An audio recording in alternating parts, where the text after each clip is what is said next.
Hi, my name's Richa and I am BimBam's office studio manager. Currently, I am the only non-Jewish person on staff, and boy, have I learned a lot in the last 16 months. I grew up in a Nepali Hindu family, and I wouldn't describe myself as a religious Hindu, more of a cultural Hindu.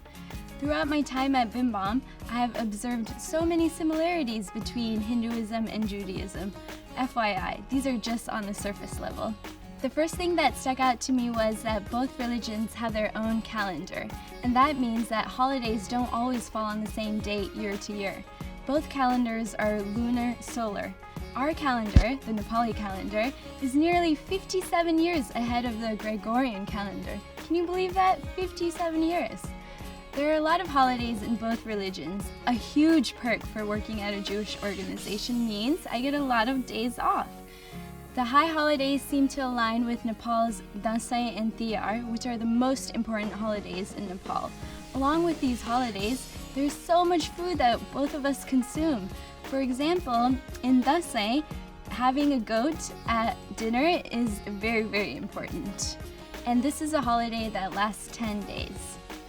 Speaking of holidays, it seems that fasting is an important part of both religions. There is one holiday which is called Tej, and this is where married and unmarried women fast in hopes of a happy marriage. For me, that doesn't sound fair because the men aren't fasting for a happy marriage. Yom Kippur in Judaism is best known as a fasting holiday, but there are also plenty of small and big fasts in Judaism. Oh, did I tell you that in both religions there's a festival of lights? That's Hanukkah in Judaism, and Diwali, you may have heard of it. Coming of age ceremonies are also important to both of us. Not only is it important to the families, but also the community that surrounds these individuals. In Hinduism, boys go through a sacred thread ceremony when they're about to hit puberty. This is their entry to Hinduism. A boy who goes through this ceremony is expected to wear a thread across his body for the rest of his life. However, in Nepal, not all boys go through the ceremony because it's reserved for the upper castes. Girls have their own version of coming of age ceremony, but it's not as religious as the boys' one. Girls for the first time get to wear a sari, and this means they're finally coming into womanhood. At both of these ceremonies, there's so much food, presents, rituals, and lots of people. I remember my own Guni Cholo. I had already reached puberty by then, and the ceremony took place when I went back to Nepal for the first time.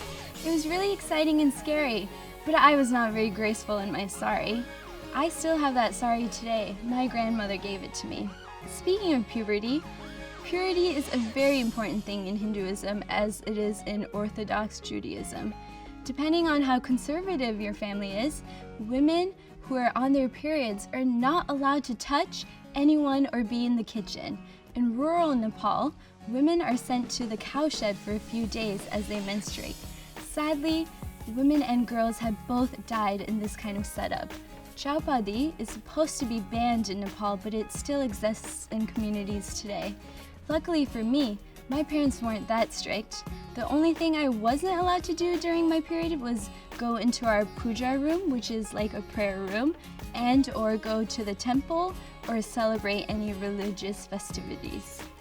However, my grandparents are very strict. When I go back to Nepal or when I see them, I'm not allowed to be in the same room as them, and I have to eat separately. There's no touching between you and someone else, no matter their gender. If you are on your period when someone you love dies, that means you can't participate in the cremation rituals. Speaking of cremation, death and mourning are very similar in both religions. There are specific mourning periods right after someone's death, the first few days too. In Judaism, sitting Shiva takes place the first 7 days after someone's passing. In Hinduism, it's the first 13 days. The family is separated from the rest of the community to mourn. Everyone wears white for the whole time, and men, they have to shave their heads. When my grandfather died, my uncles and their wives went into mourning at this temple quarters. They stayed with other people who had also lost someone. People are allowed to come visit them during that time, and you bring fruit and very simple food for them, but you leave when the day is over. It's very similar to the Jewish tradition of bringing food to a Shiva home. There are also certain Hindu dietary restrictions when someone passes, depending on how close you were to the person.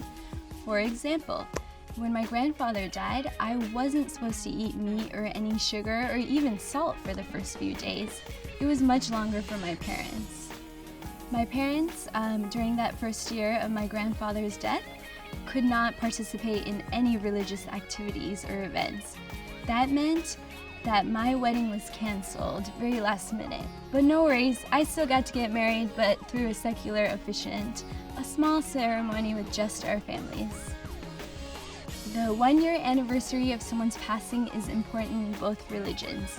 In Judaism, the grave marker is unveiled at yahrzeit, while in Hinduism, you have this huge puja to remember the ones that have passed. Speaking of family, I will say that my community wanted me to marry a Hindu, especially a Brahmin Hindu.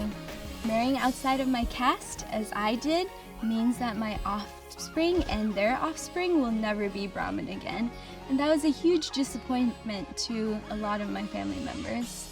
There are more similarities between our two religions, but today was a quick snapshot into what I have noticed so far. More to come later. If you have any ideas to add, please leave them in the comments. Namaste.